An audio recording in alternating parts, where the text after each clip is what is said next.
Bonjour à tous, c'est parti pour votre quart d'heure éco avec toujours notre futur prix Nobel d'économie à nous, Gilles Raveau. On ne sait pas en quelle année. Ça viendra, je suis sûr. Toujours à la Maison d'Île-de-France sur le magnifique campus de la Cité internationale universitaire de Paris. Je vous invite à visiter. Dans l'actu de cette semaine, la réforme des retraites, comment y échapper afin d'éviter une dissolution de l'Assemblée? Eh bien, le camp du socle commun remet dans la balance une éventuelle suspension de cette réforme de retraite. Donc, quels seraient les impacts pour les futurs pensionnés, pour nos comptes publics qui sont mal en point? Est-ce que c'est vraiment important en ce moment? Pour l'économie elle-même. Et pour l'économie, absolument. Est-ce qu'on n'est pas en total déni? C'est la question qu'on va se poser avec Gilles. L'autre actu, c'est l'Europe. La Commission européenne vient d'annoncer un plan très protectionniste pour sauver le secteur de l'acier, qui est mis à mal par les assauts des importations chinoises. Alors, est-ce qu'on est dans un changement de paradigme à l'échelle de l'Union européenne? Historique. Le début de la fin du libre-échange. C'est une vraie question. Est-ce que c'est trop tard d'ailleurs par rapport déjà... Et c'est très bien d'ailleurs que tu aies choisi ce sujet parce qu'on en a assez peu parlé dans la grande presse, alors que blague à part, c'est vraiment très important ce qui se passe. Et cette semaine, bien sûr, le courrier du cœur, il est très chargé cette semaine. Et puis, les infos insolites du cousin Gilles, qui, par exemple, est en excédent budgétaire en Europe. Un pays voisin de la France. Un suspense. On commence par cette interview dans Le Parisien qui a mis le feu aux poudres. Elisabeth Borne, l'ancienne Première ministre, propose une suspension de la réforme des retraites, dont elle a été pourtant la cheville ouvrière en 2023, qu'elle a imposée avec le 49.3. Et qui a mis la France dans la rue pendant plusieurs semaines. Alors, première question, de quoi on parle exactement avec cette suspension de la réforme des retraites? Alors, Gilles, on va être clair on va être clair et précis, soyez attentifs là, puis après vous pourrez gentiment vous laisser bercer par la suite. On le sait tous, il y a deux critères en France pour pouvoir partir avec la pension de retraite maximale, ce qu'on appelle la pension de retraite à taux plein. Le premier critère, c'est la durée. C'est qu'il faut avoir travaillé pendant 170 trimestres. Mais en France, ça ne suffit pas. Il faut aussi attendre un âge minimum, dit âge légal, qui est actuellement de 62 ans et 9 mois. Donc, c'est-à-dire que si vous avez commencé à travailler jeune, vous allez cotiser plus longtemps. Il faut remplir ces deux obligations. La réforme des retraites de 2023, c'était de dire ces deux paramètres, on le sait tous là aussi, vont progressivement augmenter chaque année un petit peu jusqu'en 2030 pour arriver donc à cette fameuse âge légal qui a fait hurler tout le monde de 64 ans et un nombre de trimestres plus élevé. 172. 172, donc voilà, c'est ça. Et donc, l'idée d'Elisabeth Borne, c'est de dire, il n'y a plus de réforme des retraites. Aujourd'hui, c'est 60, enfin, si c'est accepté, sa proposition, c'est de dire, aujourd'hui, c'est 62 ans et 9 mois et 170 trimestres, et on n'y touche plus, on ne sait pas jusqu'à quand, mais sous-entendu jusqu'à la présidentielle. Voilà. Et ça a un coût autour de 500 millions d'euros pour l'année 2026. 2025. Oui, 2025, et 3,5 milliards en 2026, l'année prochaine. Est-ce que ce coût-là, il est soutenable pour nos finances publiques, première chose, au vu de l'instabilité politique et économique de notre pays? C'est-à-dire, est-ce que finalement, c'est le prix à payer? Alors d'abord, d'où vient ce coût? Là aussi, c'est simple à comprendre, mais il faut quand même le rappeler. C'est que, évidemment, il y a réforme des retraites parce qu'il y a déficit du système des retraites. Et juste pour bien comprendre, l'obsession des gouvernements sur l'âge, en fait, malheureusement, qui peut paraître un peu idiote, malheureusement, se comprend si on mesure bien en oubliant tout l'aspect humain de la chose, du strict point de vue des finances publiques, si tu restes travailler un an de plus, en fait, ça fait 2 ans d'économie, puisque tu vas cotiser un an de plus et tu vas être un an de moins à la retraite. Indemnisé, recevoir une pension. Tu vas recevoir des pensions pendant un an de moins, alors que tu auras payé pendant un an de plus. Donc en fait, les réformes des retraites, c'est une espèce d'énorme taxe sur le travail, puisque tu travailles plus qu'avant pour en fait toucher moins, puisque tu vas toucher moins longtemps. Non, mais c'est exact. C'est vraiment une taxe sur le travail. Ce qui est assez drôle pour une majorité qui disait qu'elle voulait revaloriser le travail. Mais passons sur cette contradiction majeure. Et donc, là, l'idée, c'est de dire que les économies qui auraient dû arriver cette année, l'année prochaine et tous les ans, du fait, encore une fois, de l'allongement de la durée de cotisation, ces économies n'auront pas lieu, d'où les fameux déficits dont on parle. Voilà. Donc, il y aura augmentation du déficit budgétaire cette année, l'année prochaine, si on suit la proposition d'Elisabeth Borne. Maintenant, au regard des déficits budgétaires. Ce sont effectivement des sommes très faibles. Cette année, on aura minimum en 2025, sans doute plus, 150 milliards de déficit budgétaire. Si on passe à 150,5 milliards, on voit que c'est zéro. Et pareil pour l'année prochaine. Donc les gens qui disent le coût budgétaire est faible, en apparence, ils ont raison. D'accord, donc c'est peut-être le prix à payer. Oui. Ensuite, on va vite être fixé. Ouais. C'est-à-dire que C'est ça. on va voir la réaction, de revenir là-dessus, mais sur la réaction des marchés financiers. C'est ça. Si d'aventure, ils perçoivent ce refus d'obstacle, je ne sais pas quel est le terme qui convient, d'ailleurs cette suspension, on va rester dans les faits, cette suspension en tout cas, comme le prix à payer encore une fois pour stabilité, ou alors au contraire, c'est le refus de réformer le pays et donc de s'attaquer à cette... C'est ça. Et donc là, on est dans un système économique particulier, surtout en France, où on a une dette publique très importante, fameux 3 400 milliards d'euros. Cette dette, elle est détenue à moitié par des investisseurs étrangers. Et le rôle de l'agence France Trésor, c'est d'aller voir les fonds de pension américains, suisses, ou japonais ou chinois, et de leur dire « achetez ma dette plutôt que celle du voisin ». Et comme la situation budgétaire de la France est mauvaise, la façon, dans le dialogue entre l'agence France Trésor et les investisseurs, la façon dont ils se parlent, et vraiment ils se parlent d'ailleurs vraiment entre eux, c'est qu'ils vont se mettre d'accord sur un taux d'intérêt. Et donc le taux d'intérêt que la France est obligée de verser à ses prêteurs a pas mal augmenté ces derniers temps.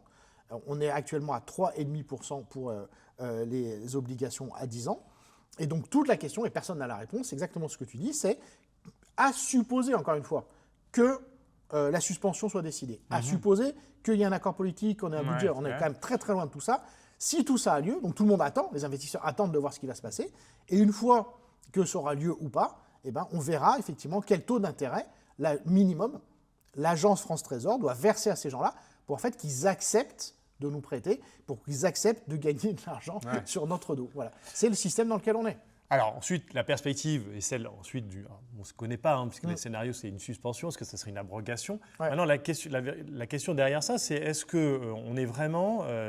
on est au fait même des vrais déficits concernant ce système des retraites. C'est-à-dire, est-ce qu'on n'est pas non. Voilà. Est-ce qu'on n'est pas dans un déni total, enfin pas seulement un déni, mais tu vois, on est vraiment informé sur l'état actuel de nos systèmes de retraite. Alors ça a été une des grandes révélations étonnantes du grand professeur d'économie François Bayrou, qui lors de sa déclaration de politique générale, donc je peux dire exactement ce qu'il a dit, je conseille vraiment à tout le monde de lire ce texte qu'on trouve sur le site Vie Publique, on a mis tous les liens sous la vidéo, il nous dit, chaque année, on verse 380 milliards d'euros de pensions de retraite, tout compris, retraite des fonctionnaires, retraite du privé, complémentaire, tout, régimes spéciaux des parlementaires, des sénateurs et tout.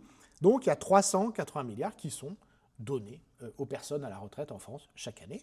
Et il nous dit, contrairement à ce qu'on croyait tous, et contrairement à ce que je croyais il y a encore un an ou deux, ça n'est pas financé par les cotisations.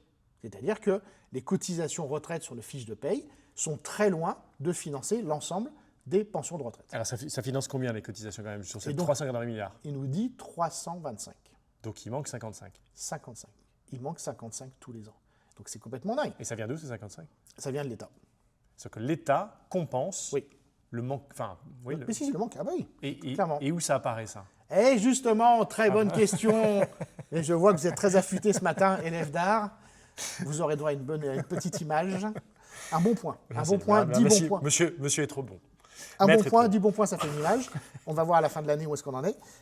Et donc, la deuxième astuce qui a été découverte par un ancien haut fonctionnaire qui s'appelle Jean-Pascal Beaufray, c'est que ces retraites sont cachées dans les dépenses des ministères. Et que donc, là où, jusqu'à tout le monde pensait, là où dans les statistiques officielles de la France, c'est dingue, dans les statistiques officielles d'Eurostat, tu regardes les dépenses publiques d'éducation en France, le chiffre est faux, puisque ce qu'ils font il comprend aussi le paiement des pensions puisque ce chiffre qui est partout, c'est les dépenses du ministère de l'Éducation divisées par le nombre d'élèves.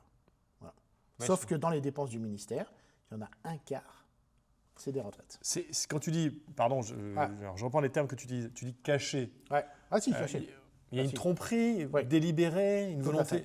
Parce que là, ça fait un peu complotiste quand même. Non, mais c'est un peu comme... Ouais, tout à fait. C'est la limite du truc, mais c'est grave. C'est l'État qui déconne complètement. C'est comme quand tu achètes du camembert et tout ça, et puis en fait, on ne te dit pas qu'il est au lait cru, mais on met une boîte en bois pour te faire croire... Et quel serait l'intérêt de l'État de faire ça ?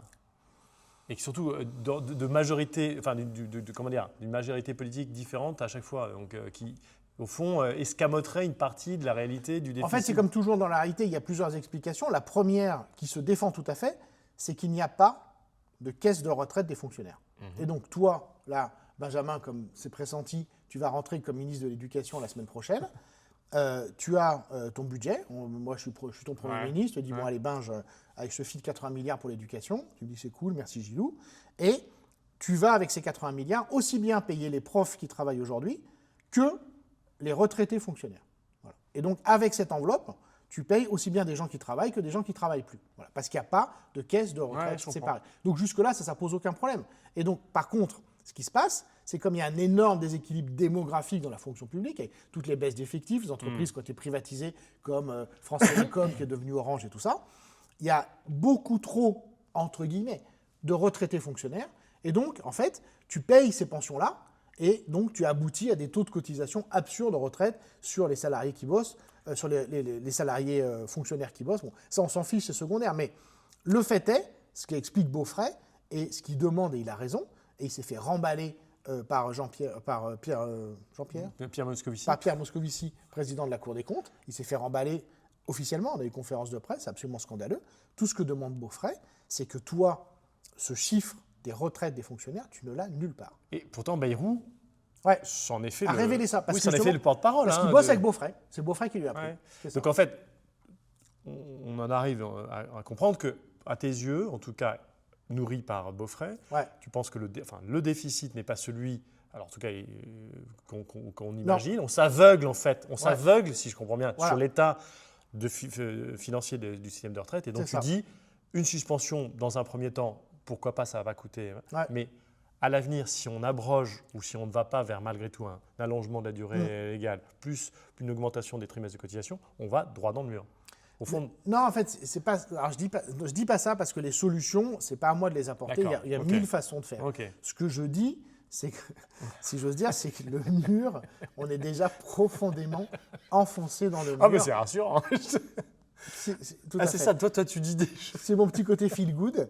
Non, mais c'est vrai que c'est là que c'est marrant l'économie, et c'est là que j'insiste lourdement en disant que oui, c'est caché, que oui, ça a été révélé, et que toutes les personnes qui travaillent sur le sujet sont obligés de donner raison à Beaufret, que cette polémique maintenant elle dure depuis peut-être 2 ans et que ça suffit, en fait c'est pas drôle, et que dans les premières choses à faire du prochain gouvernement, c'est que simplement sur les sites d'information publique, il y ait dépenses d'éducation, dépenses de défense, dépenses d'intérêt de la dette et retraite. Cette ligne n'existe pas, Benjamin. Tu peux aller sur les sites, vie publique, le budget de l'État, nulle part on te met les retraites des fonctionnaires. Quand on nous dit, par exemple, qu'il y a 70 milliards pour le ministère de l'Éducation, en fait, il y a une partie importante qui est destinée, encore une fois, pour les fonctionnaires aujourd'hui à la retraite de l'Éducation nationale. Donc, en fait, l'idée qu'on se dit, tout ça va aux dépenses d'éducation pour nos enfants, en fait, c'est faux. Donc, il y a même, au-delà de ça, il y a un vrai raisonnement à prendre en considération pour les Français, de se dire quelle part on consacre véritablement, c'est ça, au service public d'éducation, à l'hôpital, etc. Et en fait, il y a une grosse partie qui, finalement, va financer le système de retraite. Donc, toi, tu nous alertes là-dessus, finalement, c'est ça. Et encore une fois, il s'agit de décrire la réalité. Personne n'est mis en accusation. Et en plus, cette découverte, là où, elle a un côté rassurant, en tout cas intellectuellement, c'est que, avant cette découverte, comme tout le monde, je ne comprenais pas l'effondrement des services publics, alors que les dépenses publiques, en proportion du PIB, se sont maintenues. Et là, maintenant, on le comprend. Et donc, notamment, ça marche très bien dans l'éducation, quand on enlève, comme on doit le faire, évidemment, les dépenses de retraite ne sont pas des dépenses d'éducation. Quand on regarde les dépenses d'éducation réelles par élève dans le primaire, on se rend compte que la France est un des niveaux les plus bas de l'Union européenne, qu'un pays comme la Pologne, dont le PIB par habitant est 25% inférieur au nôtre, dépense plus en euros par enfant du primaire que nous. Et que nous, on est à 8 000, ou on est un peu moins, je crois, de 9 000 euros par enfant du primaire. Ils sont à 10 000 en Pologne, ils sont à 13 000 en Suède, en Finlande et au Danemark. Donc il est temps et donc, voilà, quand on dit il n'y a pas de moyens pour l'école, c'est vrai. Donc ce truc-là, encore une fois, il n'y a pas de moyens pour l'école parce qu'ils sont bouffés par les moyens qu'on consacre au ça. financement des retraites. C'est ça. D'accord. Voilà. Et donc, on voit bien qu'encore une fois, tu vois, ce truc-là n'est pas du tout anecdotique. Très bien. Et qu'il faut que cette information soit diffusée, vraiment. On ne reviendra pas sur effectivement les solutions, Non. Allongées ou les durées de cotisation, Non, mais là, c'est ou les des durées gros, légales. voilà, c'est des gros choix politiques. Par exemple, la taxe Zuckman, je trouve que c'est une super idée pour financer les retraites. Non, parce qu'il fait allusion à Patrick Kanner, Voilà. le sénateur PS, qui a dit que la taxe Zuckman pourrait effectivement compenser le manque à gagner de la suspension ou l'abrogation de la réforme des retraites. C'est ça. Et Et toi, donc, évidemment, qui est ton insolence légendaire. tu dis que Non, la mais taxe Zuckman, c'est vrai qu'elle va servir à beaucoup de choses. Voilà, donc c'est à mourir de rire, puisqu'ils avaient déjà dit que la taxe Zuckman, ça permettait de financer les services publics, de résorber le déficit. Et bon, voilà. Donc elle va servir 2 ou 3 fois, sachant qu'elle n'existera pas, et que si elle avait existé, elle allait rapporter 5 milliards et pas 20, enfin bon, etc. Donc, Bref, bref. Merci Gilles. c'est ça, c'est plaisir. L'Europe fait dans le protectionnisme. Eh bien oui, Ah ouais. Enfin, ouais, ou trop tard. c'est ça. En tout cas, la Commission européenne a présenté cette semaine de nouvelles mesures très restrictives de protection du marché européen contre les assauts de l'acier chinois. Pas mal. Allitération. Ouais. Très attendu donc par le secteur, comme d'ailleurs plusieurs États membres, dont la France. Alors, d'abord, quand même petit rappel, quel était le mécanisme jusqu'ici, sans rentrer dans les chiffres, mais il y avait un mécanisme qui existait. Parce que... Si, en fait, on peut dire. Alors, donc, le protectionnisme, il y a 2 modalités. C'est soit je mets des droits de douane, soit je mets ce qu'on appelle des quotas, c'est-à-dire je limite les volumes importés. Et là, en fait, c'est les 2. Et donc, on avait un mécanisme de protection qui devait arriver à échéance en 2026. Et donc, c'est pour ça qu'il y a eu cette discussion, notamment, de qu'est-ce qu'on met à la place. Ce qui existait jusqu'à présent, c'est qu'il y avait des droits de douane de 25%, donc déjà important. Et en juillet, il y a eu une sorte d'appel au secours d'une dizaine d'États membres, dont la France, la Pologne, l'Espagne, l'Italie, pas l'Allemagne, demandant une augmentation des droits de douane face aux importations d'acier chinois. On sait que les coûts de production sont beaucoup plus faibles en Chine, que la Chine a des productions excédentaires, que la production chinoise est subventionnée et que donc l'acier chinois, dur à dire, envahit le monde. Je donne juste un chiffre. La production annuelle d'acier en Chine, donc c'est 1000 millions de tonnes. Ouais. C'est plus de la moitié de la production mondiale. En France, c'est 11 millions de tonnes. C'est 1%. Voilà, la production chinoise. Et là où, donc, l'idée... Alors, qu'est-ce que c'est que l'acier ? L'acier, c'est un alliage de fer et de charbon. Le carbone, c'est ça qui va donner sa solidité à l'alliage, parce que le fer, en fait, c'est friable. Il faut juste savoir que dans l'acier, il y en a partout. C'est-à-dire que l'acier, technologie très ancienne, découverte par les Chinois, d'ailleurs, en moins 400 avant Jésus-Christ. L'émission est... Tout à fait. On en parle. L'acier, c'est pour dire comme c'est vieux. Fait voyager très loin. Sidérurgie, tout à fait. L'acier est mentionné dans la chanson de Roland, figure-toi. C'est absolument incroyable. Ouais. C'est vrai. Non. Et donc, la sidérurgie, c'est très, très ancien chez les êtres humains. Ça, d'accord. Et on se retrouve dans les bâtiments et dans les voitures. Et donc, là où c'est très étonnant, la décision de l'Union européenne, même si on comprend bien qu'il y a une panique des industriels européens, parce que toutes les industries tombent les unes après les autres, c'est que comme l'acier est utilisé pour faire des voitures, pour faire des maisons, lorsque tu augmentes les droits de douane, eh bien évidemment tu protèges l'acier qui est fait en Europe de la concurrence étrangère, donc les vendeurs d'acier européens vont augmenter leur prix, et donc les coûts de production vont tous augmenter. Et donc c'est assez étonnant de prendre une mesure qui en fait va protéger les producteurs d'acier en Europe. Donc l'acier en Europe, c'est 330 000 emplois aujourd'hui. C'était 100 000 emplois de plus il y a 10 ans. Rien que l'année dernière, c'est 18 000 emplois qui ont été perdus dans l'acier européen. Et symboliquement, il y a une chute, comme dans tout le reste, de l'Europe face au reste du monde. Et notamment l'Allemagne, je pense que ça a beaucoup joué, avec ThyssenKrupp. Ouais, c'est ça. C'est très bons accents. Ouais, ThyssenKrupp, mais qui n'a pas encore validé ce plan de proposition de protectionnisme. rachat par un milliardaire, un multimilliardaire indien. Et c'est ce qui nous est arrivé en France, puisque Arcelor, le grand Arcelor, qui là aussi, qui est racheté par, héritier de Essilor, Sassilor, etc., qui venait de la fin du 19e siècle, des gigantesques patrimoines français, avait été racheté par Mittal, Lashmi Mittal, qui est aussi un Indien, Absolument. Et alors évidemment, c'est vrai qu'un Indien vaut mieux que deux, tu l'auras. Et donc on voit qu'il y a une prise de pouvoir de l'Inde, notamment, sur la sidérurgie européenne. Et donc, voilà. Est-ce que ça peut être efficace ou pas? Ou Ouais. est-ce que ça va se traduire, je m'adresse à l'économiste, Ouais. par un renchérissement des coûts dont tu parlais? Ouais. Et du coup, pour nous, évidemment, Voilà. en tant que consommateurs, Une face à petite des... perte de pouvoir d'achat. Alors, Je pense notamment aux voitures. Tout à parce fait. que c'est celles C'est ça. qui sans doute consomment le plus d'acier. Quoique, ouais. Quoi qu'il y ait de l'acier dans ton vélo aussi. C'est Benjamin. très juste. Peut-être dans tes lunettes, c'est dans ton ordinateur. Donc là où cette décision m'a beaucoup étonné, moi je suis très protectionniste, comme on sait, mais là où ça m'a étonné, c'est qu'on a un précédent parfait, qui est Donald Trump, toujours lui, Ouais. puisqu'en 2018, Ouais. il avait mis en place déjà des droits de douane très importants sur l'acier, et les évaluations de cette politique aujourd'hui, on les connaît très bien, Ouais. et donc il a protégé le secteur de l'acier. Ouais. Il y a à peu près 1000 emplois qui ont été créés dans le secteur de l'acier aux États-Unis, c'est très peu. 1000 emplois. 1000 emplois, mais il y a très peu d'emplois de toute façon dans l'acier. Mais attends, oui. Là, les hauts fourneaux. Et alors, Et 75 000 emplois qui ont été perdus dans les autres secteurs de l'économie du fait de l'augmentation du prix de l'acier. non. Ben si, c'est enseigné dans toutes les facs d'économie comme la politique à ne pas faire. C'est le genre d'exemple qui valide totalement la théorie du libre-échange en disant, comme disait Adam Smith, l'acier chinois, s'il est comme le nôtre et qu'il est beaucoup moins cher, vaut mieux l'acheter plutôt que de défendre notre industrie. Et donc il y en a certains, d'ailleurs au sein même de la Commission européenne, mais effectivement c'est un choix radical qui disait, ce qui est vrai, c'est que soit tu fais du protectionnisme, soit l'acier européen, il est condamné. Oui, mais... Où il se limite à des aciers très spéciaux. Voilà. Et même par rapport à ce coût dont tu parles, à Oui. payer qui est très élevé, Ouais. donc là on passe d'une idéologie à l'autre. Enfin, en tout cas, Oui. parce que 1000 emplois sauvés contre 75 000 perdus, Ouais, pardon. c'est ça. Donc toi, ça quand même invalide totalement ton attachement au protectionnisme quand même. Non, En tout cas, sur pas ce totalement, secteur-là. parce que moi, le protectionnisme, par exemple, c'est sur Shine. Oui, d'accord. Donc là, c'est tout à fait différent. Parce que je n'aime pas les gens qui achètent des habits, donc voilà. Je veux du protectionnisme. Ça se voit. Sur Chine, ça se voit un petit peu. Et juste une question. Je n'en fais pas partie. Non, mais après, alors, Est-ce que ça arrive au bon moment quand même, malgré tout?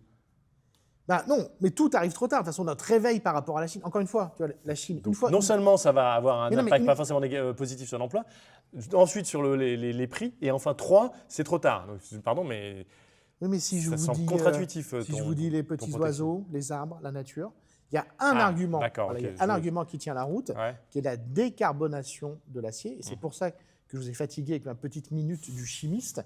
C'est que donc pour faire de l'acier, donc on fait fondre le fer, donc c'est la fonte, Ouais. et donc on met du carbone. Et la combustion des deux, le carbone c'est un C, ça fait du CO2, du dioxyde Ouais, de je carbone, comprends. et après on Ouais. meurt. Et donc il y a des procédés, par exemple, qui sont déjà mis en place dans certaines usines en Suède, où on remplace le carbone par de l'hydrogène, lui-même produit par de l'électricité soi-disant verte, genre électrique, etc. Ce qui fait que quand on fait de l'acier, entre guillemets vert, qui est décarboné à 80%. Ça existe déjà. Donc l'Europe pourrait éventuellement miser sur un acier vert qui du coup lui donnerait un avantage comparatif, c'est ça, Oui. par rapport à ses concurrents. Non, mais surtout C'est avec un acier vert. Elle pourrait garantir un acier vert. Surtout, en fait, alors là aussi, évidemment, où c'est un peu complexe, c'est comme une économie malgré tout capitaliste, c'est comme ça toujours le même problème, ces entreprises qui décident. Et aujourd'hui en France, par exemple, ArcelorMittal Ouais. fait un chantage explicite, puisqu'ils avaient un gros projet de décarbonation Exact. à Florange, très juste. soutenu par des subventions publiques, et en fait, ils l'ont arrêté. Ah, c'est à l'arrêt ça, d'accord. Le Ok. projet de décarbonation Ouais. est à l'arrêt. ArcelorMittal va supprimer 600 emplois en France et ThyssenKrupp va en supprimer, je crois, 11 000 en Allemagne. Et donc, c'est très facile pour nos amis capitalistes de dire, les amis, ça n'est pas rentable parce que mon l'acier vert, c'est plus cher, je ne suis pas compétitif, donc j'arrête les frais, c'est moi qui décide, je fais ce que je veux. Et donc, les gouvernements, là c'est cohérent, disent, on a, faut voir ce que c'est comme les hauts fourneaux. C'est une structure de production complètement dingue. Absolument. Et on sait que pour des raisons techniques, des hauts fourneaux qui s'arrêtent, c'est quasiment impossible à remettre en route, ça coûte très cher, etc. Donc là, on est sur de l'industrie très très lourde. C'est pour ça qu'il faut vraiment revenir à la base matérielle de la vie, à la technique. Et donc, il y a une logique qui est de dire, on préserve ces industries en leur permettant, en les protégeant de la concurrence extérieure, et en contrepartie, on fait cette transition énergétique vers de l'acier décarboné. Mais tu viens de dire qu'il avait arrêté les projets de décarbonation ArcelorMittal. Alors, j'ai fait faux, si c'est ça, on coupera en montage. Alors, je vais dire que ArcelorMittal, il a fait plutôt une Elisabeth Borne, c'est qu'il a suspendu. D'accord. Et donc, il a suspendu en disant, voilà, D'accord. soit on continue le libre-échange et j'arrête, soit on fait du protectionnisme, je retrouve moyen de faire des marges, et là, je veux bien faire l'acier vert. Tout ça semble quand même, d'un point de vue de politique économique, très improvisé. Enfin, un peu tard, pas à la hauteur, il y a un petit sentiment avec des d'urgence. risques, Mais ce qu'on et peut dire, avec un nombre de paris considérable. d'accord, mais ce qu'on peut dire, parce que c'est une question qui revient beaucoup dans les commentaires, Ouais. et j'adore cette question sur effectivement Alors, je l'absurdité t'en reviens. écologique de notre monde, Ouais. non, mais c'est qu'en fait, ce qu'on voit très bien, c'est qu'il y a deux modèles qui sont très simples. C'est Ouais. soit, effectivement, le modèle dominant, libre-échange, bas coût, hein, comme on dit en Azerbaïdjan, et pollution maximum. Tu vois. Donc ça, c'est le modèle de base. Et qu'en fait, on l'a déjà dit, il y a une incompatibilité totale entre libre-échange et écologie. Donc, au niveau européen, Ouais. donc là, je ne sais pas. Je ne sais pas ce qui va se passer. Stéphane Séjourné, donc le vice-président de la Commission européenne, il nous dit « Oui, les coûts vont augmenter. Sur une voiture, elle va coûter 50 € de plus. » Si c'est vrai, si c'est que 50 Ouais. € et que ça permet de la transition écologique, le pari est gagnant. Mais en fait, ce qu'on voit bien, c'est que ta transition écologique, ton acier vert, va nécessiter que ce protectionnisme, il reste. Et à ce moment-là, pourquoi pas? Mais à ce moment-là, tu bascules sur ce que moi j'appelle de mes voeux, un modèle de développement économique auto-centré en Europe, avec de moins en moins d'importations et de plus en plus de choses. On met en lien aussi un très très bon article magnifique de la revue de l'École Polytechnique, où ils expliquent très bien que la première façon de lutter contre l'énorme pollution, parce que l'acier émet énormément de CO2 à l'échelle mondiale, c'est le recyclage. Et donc ce recyclage, cette réutilisation de l'acier, elle fonctionne très bien, encore une fois, si tu mets fin au libre-échange. Aujourd'hui, on a du mal à recycler tout un tas de produits parce que importer, acheter neuf coûte moins cher. Donc enfin, encore une fois, tu as deux modèles, le libre-échange, prix bas, salaire bas et bousillage de la planète, ou le modèle protectionniste, vertueux, main dans la main, l'État, les entreprises, on fait la petite danse écologique et tout le monde est heureux. D'ailleurs, ça permet de rebondir sur le courrier du cœur, parce qu'il y a pas mal de Oui. questions sur ce sujet. Ouais. Jean-Baptiste Delbos, alors je ne vais pas lire tout son commentaire, mais lui-même, il cite l'exemple de la Chine, et il dit « Pour la Chine et leur puissance industrielle, je pense tout de même qu'il y a un moyen de trouver des solutions à condition de sortir en effet du dogme du libre-échange et du délire de la libre concurrence intra-européenne. Je donne un exemple d'un secteur, le vélo. En Europe, nous avons une grosse dizaine de marques de cycles d'importance mondiale. Toutes ne sont que des boîtes de logistique, puisque la quasi-intégralité d'un vélo est fabriquée soit en Chine pour les cadres roues cintres, soit au Japon pour la transmission. Et en fait, il appelle de ses voeux, finalement, une coopération industrielle. Ouais, donc tu vois, c'est super intéressant, c'est du très bon raisonnement économique, Ouais. c'est qu'en fait, il y a un grand débat en économie entre concurrence et coopération. Et en fait, il dit, pourquoi les Chinois gagnent?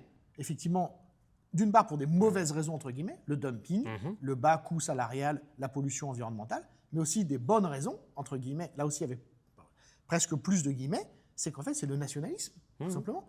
Et si on peut dire, ce qui fait que ces entreprises chinoises travaillent ensemble. Jean-Baptiste Delbos dit, voilà, Voilà. c'est à l'Europe de leur botter le train, c'est-à-dire aux fabricants, et de leur imposer cette organisation qui vise l'intérêt général, dit-il. Voilà. Toto, DD4XN, pourriez-vous évoquer lors d'une émission de la pauvreté abyssale des jeunes en France? Je crois que les 18-35 ans en 2025 sont les plus pauvres de tous les 18-35 ans de l'histoire de notre pays, et surtout, comment y remédier? Un régime strict. Super. Non mais c'est vraiment un bonheur de t'avoir. C'est vraiment, j'ai bien fait de suggérer ces questions, parce qu'avec toi, vraiment, on avance quand même. Hein. Tout à fait. La frugalité. Non, écoute, un rare moment d'harmonie entre les peuples. Ouais. Je vais aller dans le même sens que l'édito de Dominique Seux, journaliste rentier aux Échos. Jaloux. Tu n'es que jalousie. Tout à fait. Je ne suis que jalousie. Et non, mais parce qu'il dit cette chose évidente, c'est que c'est hallucinant, blague à part, qu'on parle des retraites. C'est du délire. Oui. Et comme toujours, et donc pardon pour les personnes âgées, mais les jeunes ont plus que raison, voilà. Oubli total des questions de logement, des questions d'éducation. Et oui, effectivement, il y a une pauvreté de dingue chez les jeunes. Et oui, on a oublié de le rappeler aussi, ça je peux le faire, le taux de pauvreté, c'est très simple. Hein. Chez les jeunes, il est le double des personnes âgées. Quelle honte. Mais quelle honte. Et de quoi on parle. Et là, une statistique aussi qui a beaucoup circulé. On sait enfin, ce que je dis aussi depuis des années, mais c'est enfin démontré statistiquement, le niveau de vie moyen des personnes à la retraite est supérieur à celui des gens qui travaillent. Donc il y a une sorte de confiscation du débat démocratique sur la question du référendum des retraites, alors que finalement, en fait, il y a d'autres chantiers qui mériteraient. Mais après, tu vois bien qu'on arrive très beaucoup. vite. Oui, mais enfin, on arrive très vite à des questions hyper lourdes et qui dépassent les compétences de tout le monde. C'est la limite de la démocratie. C'est-à-dire que la démocratie, comme c'est pas fort dit, c'est la dictature de la majorité. Et effectivement, quand La gérontocratie, ça veut dire ça, c'est les vieux qui prennent le pouvoir. Effectivement, nous sommes un pays de vieux qui vont bien, qui votent, et surtout qui votent. Ouais, mais surtout qui vont bien, qui n'ont pas envie de partager, et qui, le week-end, disent à leurs petits-enfants qu'ils les aiment, mais quand il s'agit d'aller voter, en fait, ils leur disent qu'ils les aiment pas tant que ça. On va avoir des commentaires intéressants. Je rends hommage à Julien Taboula 0, Julien Taboula 003, c'est pas mal, qui a fait pas mal de commentaires. Il y en a, j'en prends un. Question pour Maître Gilles. Peut-on faire fonctionner un système de retraite par répartition sans croissance? Oui. Mais à condition de voilà. Non, à condition de rien. Non, la répartition n'implique pas la croissance, effectivement. Le seul truc, c'est que l'ajustement, c'est évidemment le niveau des pensions. D'accord. Oui. La répartition, c'est je prends une partie des gens de ce qui est produit aujourd'hui par les gens qui travaillent et je donne aux vieux. Après, combien je prends et combien je donne aux vieux. Non, mais là où il a raison, est-ce qu'on commence enfin à comprendre des lacunes? Moi aussi, je n'avais pas entièrement compris. C'est qu'encore une fois, il faut revenir à l'éducation de base et quand même, quelle honte de tous les gouvernements d'avoir jamais mis ça au programme. Là encore, ça peut changer demain par la nouvelle majorité. Il faut absolument que dès le collège, il y ait un cours commun d'initiation économique et sociale, que nos enfants connaissent enfin le pays dans lequel ils vivent. Et donc ce truc de la retraite par répartition des cotisations, effectivement, est fou, puisque ce qui compte au moment où tu es à la retraite, c'est la richesse du pays à ce moment-là. Donc cette idée que je cotise pour ma retraite, elle est incroyablement fausse. Et donc il faut arrêter vraiment avec ça. Mais on ne peut pas rattraper. Mais quelle honte, surtout la gauche, etc., de jamais avoir mis ça dans les programmes scolaires. Non, mais ça, c'est impardonnable. Je te rappelle que tu viens de là. Patricia Magnin qui nous dit bravo à vous deux. En tout cas, c'est sympa. Merci beaucoup, Patricia. La consommation en France alimente surtout l'import chinois. Non. Ah. Non.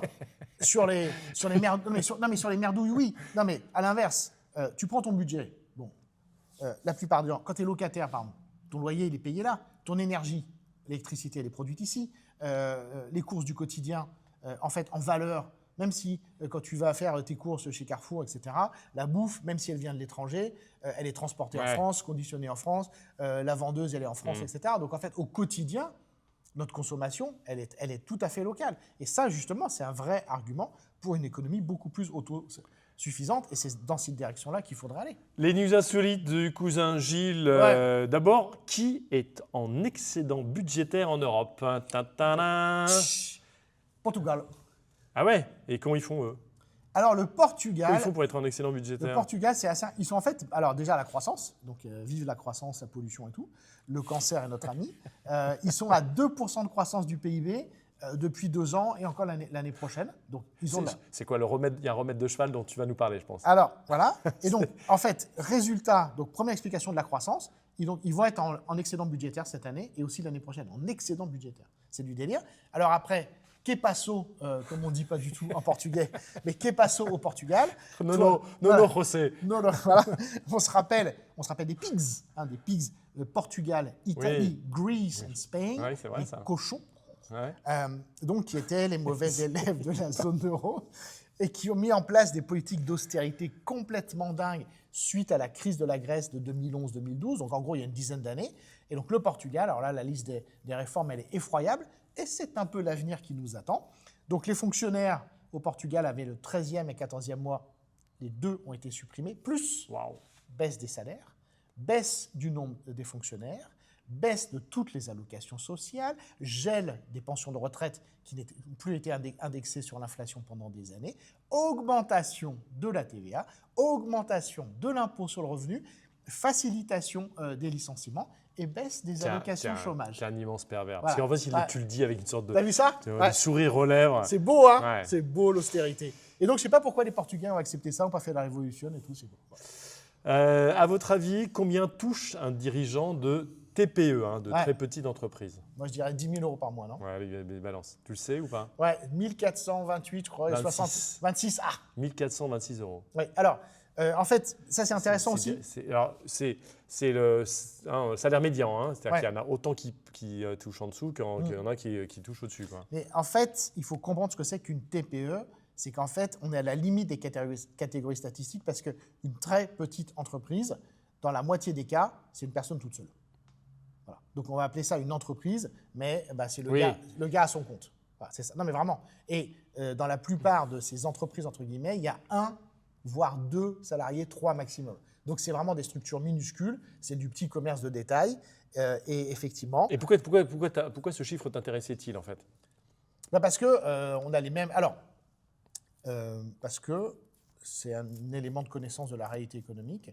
Et on a des chiffres que je trouve même encore plus dingues sur les patrons de PME, donc là des gens qui ont 10, 20, 30 salariés et dont le revenu déclaré, c'est la même chose, est de 2 000, 2 500 euros par mois. Moi j'avais entendu plutôt 4 5 000, mais enfin on n'est pas pas du sur tout. les… alors il Sur les petites PME, petites PME alors. C'est sûr que non, pas du tout. Alors après, là où c'est plus compliqué, c'est que quand on est patron, il y a tout un tas, par exemple, typiquement la voiture, ça va être sur le compte de l'entreprise. Donc il y a des coûts malgré tout qui sont cachés. Mais c'est juste pour dire que, notamment par rapport à certains collègues de la fonction publique qui ne se rendent pas bien compte de la réalité.